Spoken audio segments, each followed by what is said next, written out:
know it's around here somewhere, this bottle dump. I've only been here once before. It's where I got this this beautiful cerulean blue glass piece. I'll leave that one. Here's a beautiful old cobalt blue piece, but again, too small to use. I love the cobalt blue. Such a shame most of these were actually smashed. I guess they didn't think that 100 years later someone would, oh look at this piece, that someone would be coming along finding it for napping. Now that's a beautiful piece, base. Look how thick that is. The colour's sort of very, very pale green. I also like the antique glassware for napping, because a lot of the colours you just don't find anymore. They don't bother much putting the additives in to get the particular colours. Wow, look at all this stuff. Awesome. Oh, look at this piece here.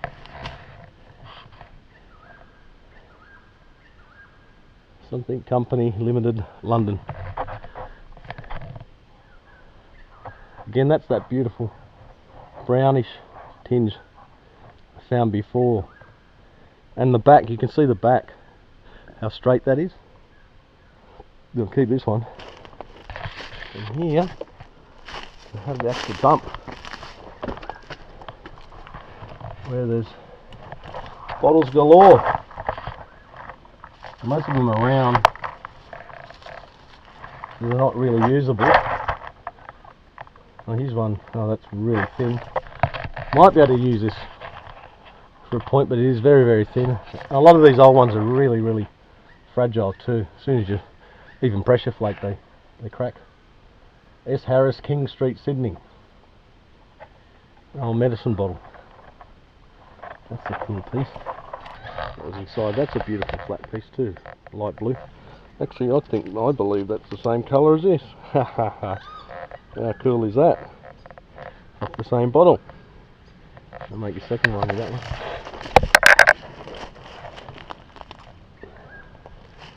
Coffee and chicory. We'll use that too.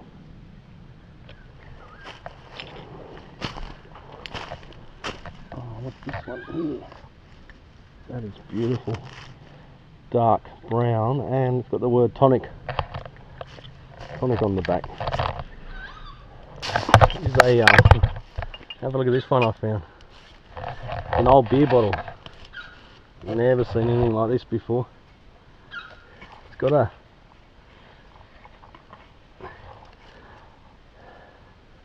can't tell whether it's a bull or a cow on the front. MA something, beer, Sydney. Who knows what that would have been.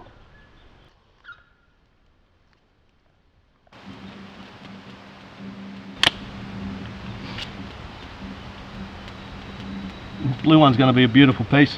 What a way to spend the evening, out bush, flint napping some old glass. While we're on the subject of flint napping, I remembered on the walk back here, we've got some old footage from about 1.5 years ago when ASI, the company, went to Western Australia. We visited a guy called Glen Archer of Mookaite Jasper fame. Mookaite Jasper comes from one place on earth in Western Australia, and he's the guy that mines it. So have a look at this footage, I hope you enjoy it.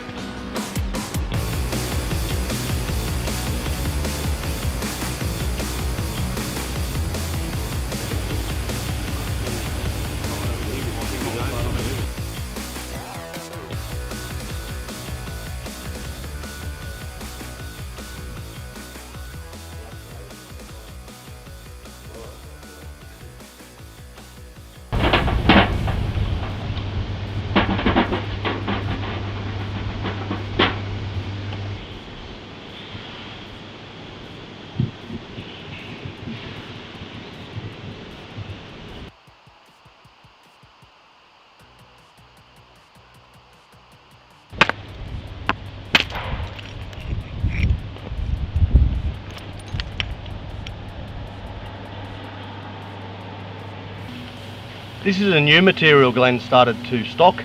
It's very similar to Mookaite in pattern, but the colour is actually a nice pale pink, and he describes it as opal as opposed to Mookaite. And I can already see I've quickly flaked off a little piece here, and it actually works just like obsidian, quite glassy, very easy to flake. It's not quite as hard as Mookaite. I think this is going to be really popular in the future amongst nappers, especially US nappers, because this is the only place in the world where you can get it.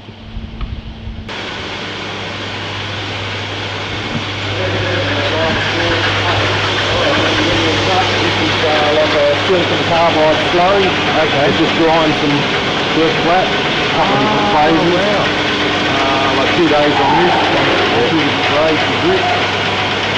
And then that one over there. And these weights are just to grind a bit faster. So awesome. So technically trying to get as much done as my shipping cut off for America is the beginning of November. Oh, okay. Like obviously when we're away mining, you know, none of this stuff's running. Yeah, and so we only cut and polish it, you know, when we're home. And I don't see anything with that. Yeah. Nice. That's fantastic.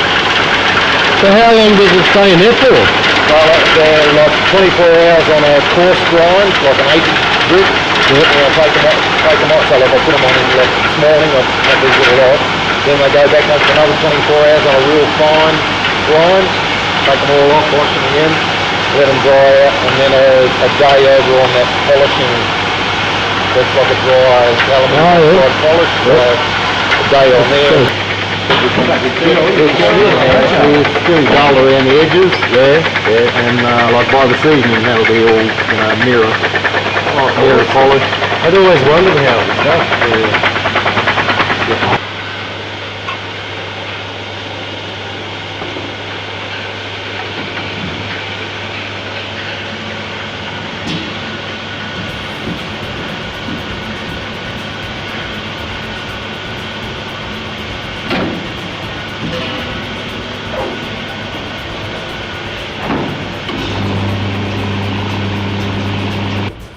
Yeah, I can understand that. You know, until such time, if such time ever occurs that I restructure it to end up being wholesale. Wholesale here or these? Well, yeah, everything's for sale, or not everything, but yeah, like this is, it's not a shop room, but you know, I'd occasionally have, like Martin last night, bought a bit of stuff from me. You know, known him for 20 years, he's sort of a mate. But,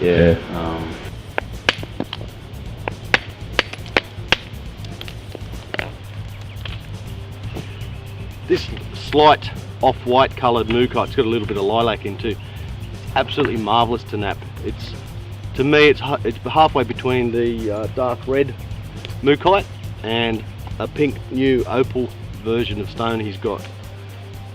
Wonderful stuff, absolutely wonderful stuff. Now, I'm just using a hammerstone I picked up off the road, and this stuff's napping really nice. Well, I was playing around with some of the bases off these old bottles that I found. There's the final biface that I'll begin the final point with. That's basically come off something like that. What you want is the thick part at the base. But for anyone watching this that doesn't know what flint napping is, certain stones a flake will break off if you strike it with less than 90 degrees in a conchoidal shape. That means the shape of a shell. So, you know, stones like flints, jasper, chalcedony, Mookaite Jasper, stuff like that, if it's struck properly, you'll get flaking.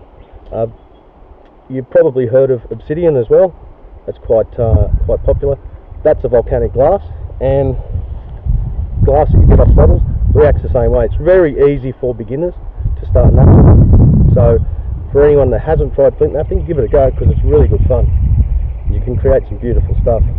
I'm going to change the camera angle here to get a nice close-up as I do this bottle. But you can see already that I haven't even really done any final stuff, and it's taking shape. Beautiful white walnut.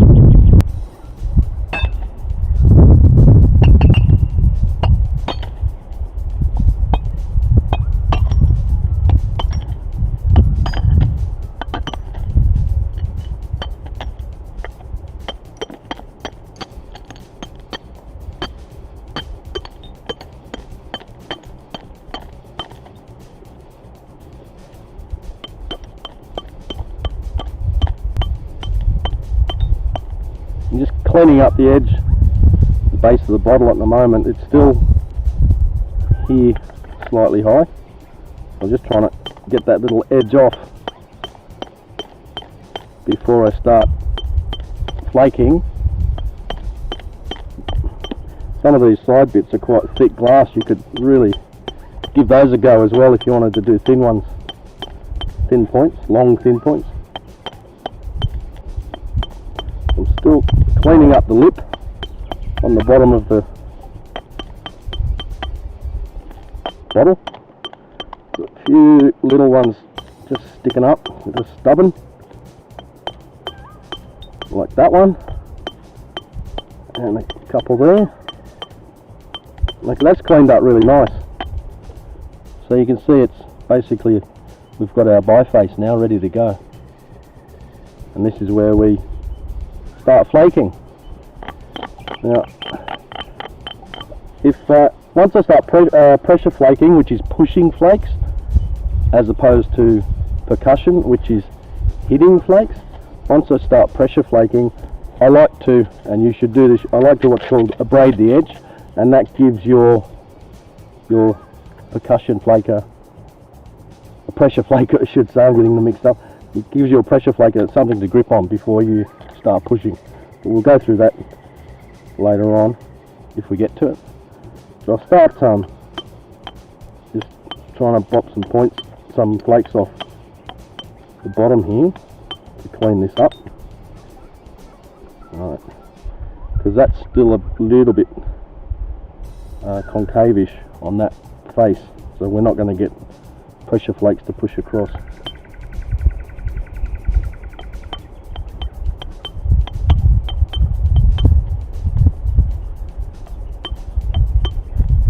Glass is so fragile that you can what's called freehand bop, which I've got no support underneath. Normally with a lot of the stone you'll have your support on your thigh, a piece of leather to protect you. So this is just called freehand bopping. I support the edge with my fingers underneath. And just slowly go around improving this edge, and then we can start flaking. Now, I wear glasses too for eye protection anyway, for visual. So I do get a little bit of protection from them, but for anyone that doesn't wear specs, please wear glasses when you're doing this, safety glasses.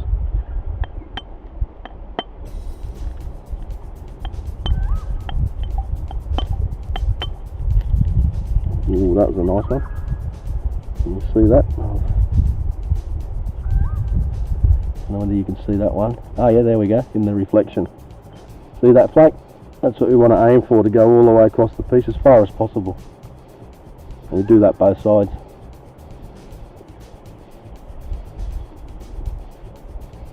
We move along to the next point where this flake's going to support the run of the next one. Is that on there? Oh yeah. So I'll go to about here and see what result we get.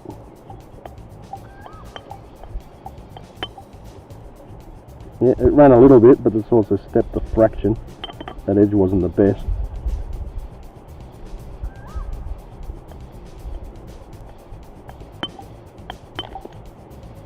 Yeah, it hasn't gone too far.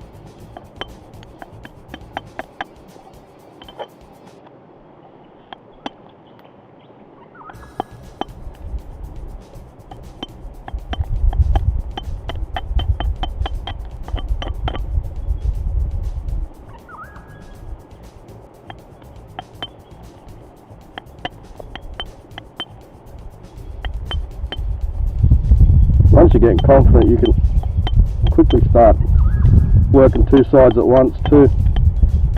I normally try to get these flakes going across as soon as I can. I'm a little bit impatient sometimes, and I have a bad habit of rushing, but you know, with stuff like this, these old bottles, it doesn't really matter if you stuff a few pieces up. Oh, this edge is Ran a little bit. If you're working both sides too, you can, I call it zigzagging. You do one flake on one side, turn around, use that little divot to support the next one. So you have these sort of half platforms built up, and you can just go round and round and round. And you're also lining up a nice less than 90-degree angle for the next one. Oh, there we go. It ran a little way, but it is, as I said, it's a bit of a concave edge on that bottom one, so they're not running in very far. Oh, that's a bit stubborn. There we go.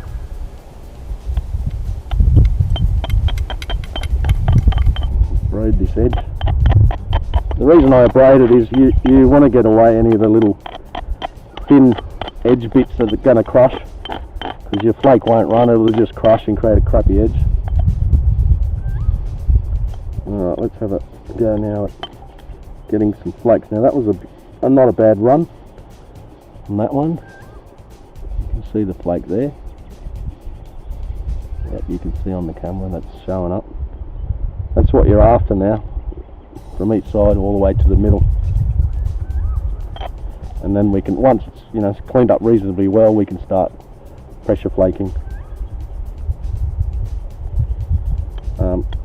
I think any viewers there on YouTube will probably get the gist of this. There's lots of how-to videos out there on napping, done by a lot better nappers than me.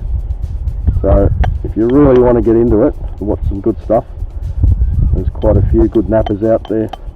One of my favourites is Mike Cook from the States. He is an absolute master at pressure flaking, so have a look at some of his stuff. That's coming along nicely. So a couple of minutes, we've gone from an old bottle to a really nice biface, and that's going to be a beautiful dark green point.